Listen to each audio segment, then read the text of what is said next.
I'm sorry. I don't want to be an emperor. That's not my business. I don't want to rule or conquer anyone. I should like to help everyone if possible. Jew, Gentile, black man, white. We all want to help one another. Human beings are like that. We want to live by each other's happiness, not by each other's misery. We don't want to hate and despise one another. In this world there's room for everyone, and the good earth is rich and can provide for everyone. The way of life can be free and beautiful, but we have lost the way.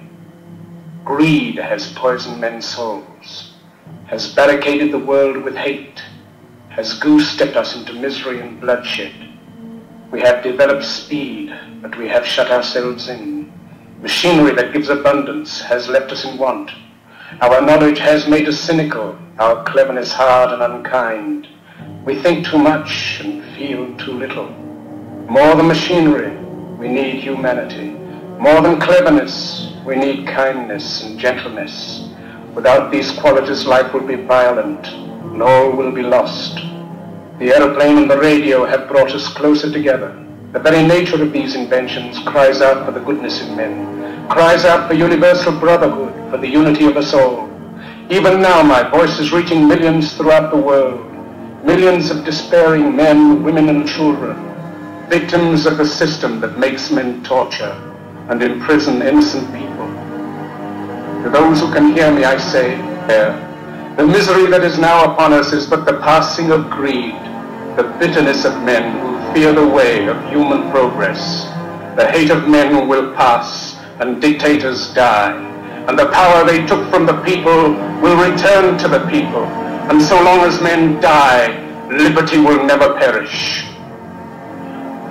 Soldiers, don't give yourselves to brutes, men who despise you, enslave you, who regiment your lives, tell you what to do, what to think, and what to feel, who drill you, diet you, treat you like cattle, use you as cannon fodder.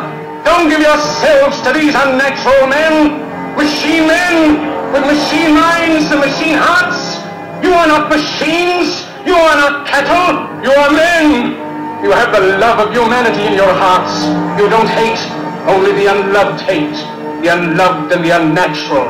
Soldiers, don't fight for slavery, fight for liberty. In the 17th chapter of St. Luke it is written, the kingdom of God is within man, not one man nor a group of men, but in all men, in you. You, the people, have the power to create machines, the power to create happiness. You, the people, have the power to make this life free and beautiful, to make this life a wonderful adventure. Then in the name of democracy, let us use that power. Let us all unite. Let us fight for a new world, a decent world, that will give men a chance to work, that will give youth a future and old age a security.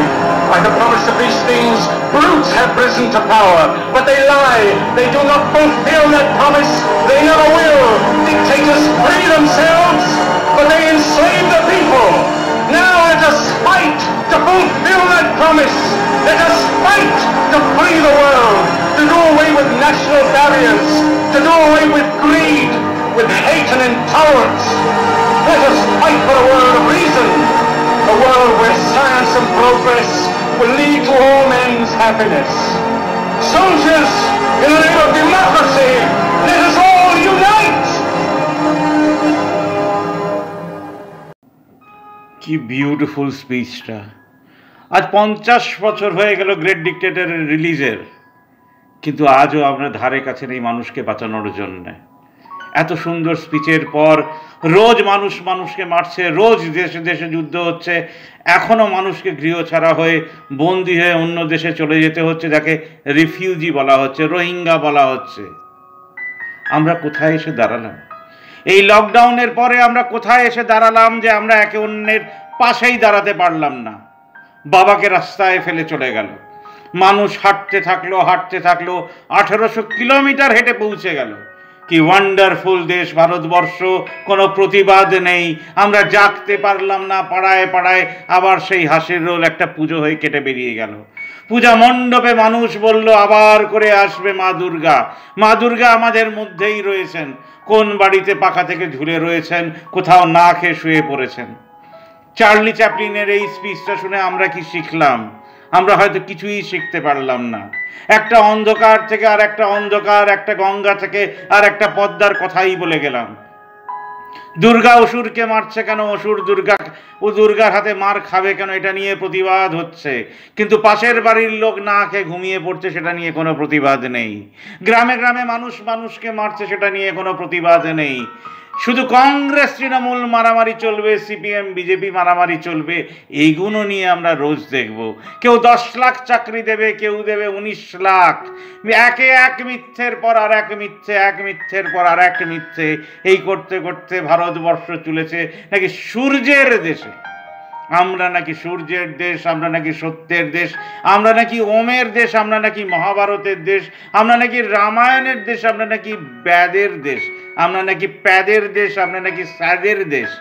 একটা সত্যি কথা বলতে উল্টে পড়ছে সবকটা TV centre, তাও একটা সত্য তুলে ধরতে পারছে না যে আমাদের এই সময় হসপিটালের ভেতরে গিয়ে একটাও টিভি চ্যানেল আমাদেরকে দেখাতে পারলো না সেখানে কি ঘটছিল।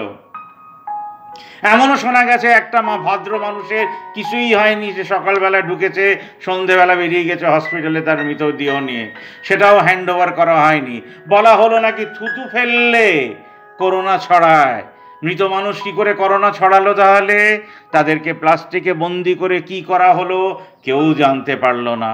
130 কোটির দেশে এখনো সিটিজেনরা এক হতে পারলো না, তারা প্রশ্নই করতে পারলো না আমরা কোথায় দাঁড়িয়ে আছি। হাজার হাজার নাট্যকর্মী তপন থিয়েটারের নাটকের রক্ত দিলেন মাত্র 48 জন। সকালবেলা সিপিএম, দুপুরে তৃণমূল, সন্ধেবেলা বিজেপি। হায়, কোন দেশে আমরা বাস করছি? রাজনীতি মানে কিছু না করা, কিছু না করে সেটাকে গ্লোরিফাই করা, বড় বড় খবর কাগজে ফ্রন্ট পেজে ছাপা আমরা রাজনীতি করছি। তাতে যদি একটা মা না খেয়ে মারা যায়, যাক, একটা বাবা আত্মহত্যা করে, করুক, আমরা রাজনীতি করছি। একটা ফ্যাক্টরি বন্ধ হয়ে যাক, একটি নেতা বলবে আপনারা শুধু রাস্তায় হাঁটুন আর প্রতিবাদ করুন, প্রতিবাদ যেন ভাত জুগিয়ে দেবে। একদিকে মানুষ বলছে ভাত দে মাগি, আর একদিকে বলছে প্রতিবাদ কর মাগারা, আর কিচ্ছু করিস না। এ এক হাতে ঝান্ডা, এক হাতে ডান্ডা। পুলিশ মারলো দেশের মানুষকে এই করোনায়। আমরা নাকি ভবিষ্যতের দিকে হাঁটছি, হাত দেখে ভবিষ্যৎ বলে দিচ্ছি যে তুমি চাকরি পাচ্ছ। ভেবে দেখুন, চাকরি যেখানে গভর্নমেন্টই চুষে নিচ্ছে, সেই দেশে হাত দেখে কেউ কেউ বলছে আপনার চাকরিটা খুব ভালো হবে। আমরা অন্ধকারে তলিয়ে যাচ্ছি, হয়তো আমাদের অন্ধকারে তলিয়ে যাওয়াই ভালো। আপনি গঙ্গায় ঝাঁপ দিন, মারা যান, প্রশান্ত সাগরে গিয়ে মিশে যান, কেউ আপনাকে নিয়ে নতুন করে ভাববে না। আবার করে মন্দির খুলে যাবে, আবার করে পুরোহিতরা ঘন্টি বাজাবে, আবার আগরবাতি জ্বালানো হবে, আপনি আবার গাইব গান, আমার মাথা উঁচু করে দাও হে প্রভু, আমি যে বড় ক্লান্ত হয়ে পড়েছি। সত্যের থেকে হাজার হাজার মাইল দূরে দেশ। তারা নাকি চার্লি চ্যাপলিনের কথা বলে, তারা ব্রিটিশের কথা বলে, তারা শেক্সপিয়ারের কথা বলে, তারা এমিলি ব্রন্তের কথা বলে, তারা কবি সুকান্তর কথা বলে, তারা শক্তির কথা বলে, তারা সুনীলের কথা বলে। কেন যে এত কথা বলে বুঝলাম না। আমরা কাজ করি না, শুধু কথাই বলে যাই। আমরা কত ভালো আছি সেমিনারে, শুধু কথা কথা কথা, শব্দ, বিষয়, ভাষা।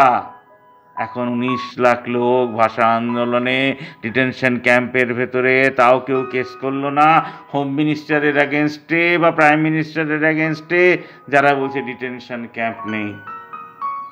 হে আমার গণতন্ত্র, কবে গঙ্গা ধরে বয়ে চলেছে সে মৃত্যুর পথে, আমরা মৃত্যুগামী যাত্রী, তাও কত সুখে আছি, হাসছি, জানি না কালকে মারা যাবে আমাদের মধ্যে।